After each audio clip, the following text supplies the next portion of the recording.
Welcome to Hood Champion Boxing and Sports. In boxing, you find a way to win or you find a way to lose. So, unfortunately, Crawford and Spence, talks fell apart. Finger pointings already began. Crawford's blaming Spence. Spence is blaming Crawford. Who knows what the truth is? But it's frustrating, This is one of those eras that we're in where there's so many intriguing matchups. I'm not saying this is the best era of boxing. I'm telling you there are a lot of intriguing matchups. But because there's so much money involved and everybody wants to stay undefeated or they want to get, handsomely compensated as far as finances and stuff like that, some fights just don't come off anymore. You know what I mean? And, you can't blame them. These guys are a lot wiser now. They've learned from their predecessors and they want to make money. But damn, make the fights. You know what I'm saying? Luda Bella got it right with Haney and Cambosos. You guys are young. They take a loss. They take 2 losses. They make a bunch of money. And then they come back and they still have longevity in boxing and continue to make a lot of money. But I just don't understand what's happening here. So bottom line, Keith Thurman and Spence are about to get it on now. It's widely rumored that Keith Thurman or Eimantis Stanionis, with Keith Thurman being the front runner to land a Spence fight. Now, for those of you who are saying, how the hell can Keith Thurman land it? Let's not forget, Keith gave up that WBC belt. And he is the first in line to get a shot at the champion. So Keith Thurman, he's going to be the first one up to fight Spence. And Mauricio Suleiman promised him that, and that's just part of the protocol, okay? So who's going to win out of that fight? Man, I don't know. I think Spence is going to dust Keith Thurman, but, Keith Thurman he has that punch. But it is what it is, man. The boxing fans expect the welterweight division, I think in 2023, to just totally blow up because it's totally imploded in 2022. We're going to see some of these guys get tested. Stanionis should be getting back in here. Boots should be in. So what's going to happen now that Spence and Crawford fell apart? You're going to see Boots getting busy again. Ortiz getting busy again. You're going to see Stanionis getting busy again. Now you're seeing some activity between, Spence and Crawford, although it's not against each other. And then you see Thurman should get some activity. So Spence and Crawford kind of froze up everyone. And like I said previously, had them in a holding pattern. But the common perception of the casual fan is that Keith had been avoiding Spence for years. And as a result, Spence, when he became champion and, Spence had, Thurman had his hiatus in return, Spence didn't want to give him an opportunity. So Spence was avoiding him. He wasn't ducking him. You could say Thurman ducked Spence. And Spence is just avoiding Thurman because he doesn't want to deal with him. He doesn't want to give him an opportunity. A lot of people don't give Thurman a chance because obviously there's something wrong with Thurman's body. He can't take a body shot. Some guys are chinny. Thurman is, I guess, bodily. He can't take body shots. And we all know the kind of assault that Errol Spence brings to the ring. He brings a vicious body attack. So you'd have to wonder with his work rate, with his stamina, the fact that he picks up the pace later in the fight, and Thurman does get tired, you'd have to wonder it'll just be a matter of time before Spence chops him down. But Spence has been actively calling him out, just the last couple of years. He just said, hey, he doesn't want nothing to do with him. And the Spence fans have expressed publicly that, they feel Thurman is a coward. I don't think that. But I think the fight with Sean Porter, exposed some weaknesses for Thurman, but also exposed some weaknesses for Spence, saying that if you get into a drag-out fight with him, he's going to give you some opportunities. But then again, Spence comes back and he looks good against Danny Garcia. Then he comes in against Nurmagomedov, who Spence showed in that fight that he's vulnerable, he's open to get hit, but he also showed that if you can't get him out of there in those later rounds, you're going to be in trouble because he's going to pick up the pace. He's not going to stop. He's relentless. and he's gonna just chop you down. So we're gonna see what's gonna happen with these guys, man. Keith Thurman, it's just for me right now. I don't even know what to think about what's going on.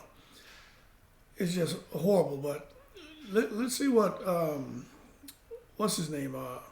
I'm curious to see what Boots Ennis is gonna do, because he's sitting in a really good position. Virgil Ortiz is in a really good position, but obviously they're not going to be fighting Spence, and they're not going to be fighting Crawford. The number one person here, and a lot of people don't want to see it. I know you don't, but Keith Thurman. So that being said, does Keith Thurman really have a chance?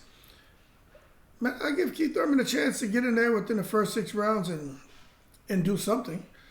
But, the Keith Thurman today is not the Keith Thurman that fought Danny Garcia and Sean Porter. It is what it is.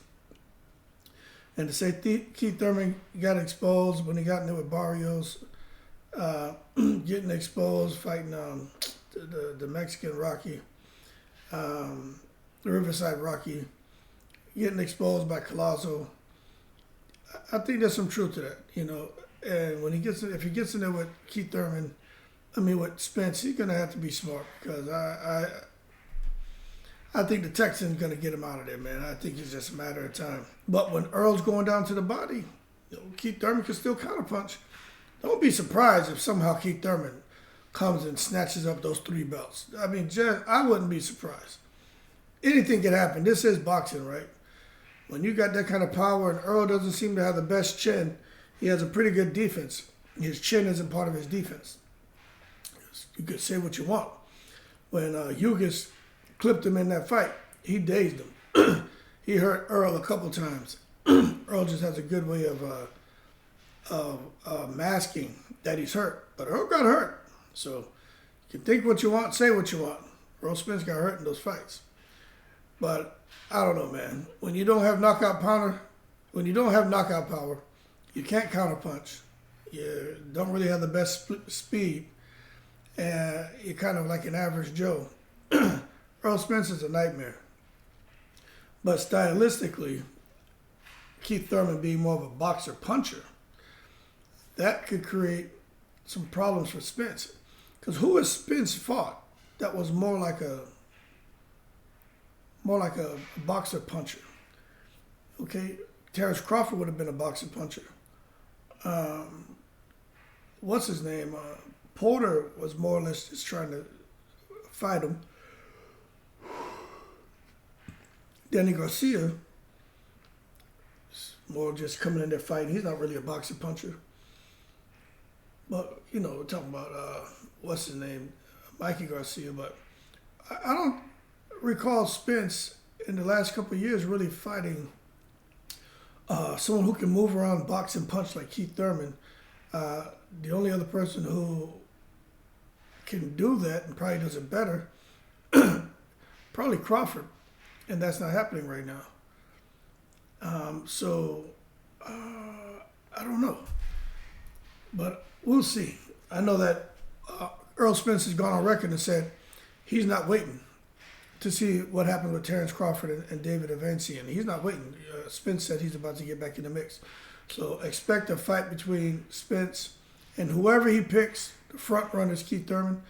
Expect that fight to come off real quick. But if Earl does fight Thurman, he has 6 problems to deal with. Thurman's explosiveness is one. Okay, we just got to be honest. That's why I said Keith Thurman, don't be surprised if he wins. And his explosive rushes, they come on kind of at an unpredictable pace. Then Earl's going to have to deal with Thurman's speed. It's not what it was, but he's still got some speed.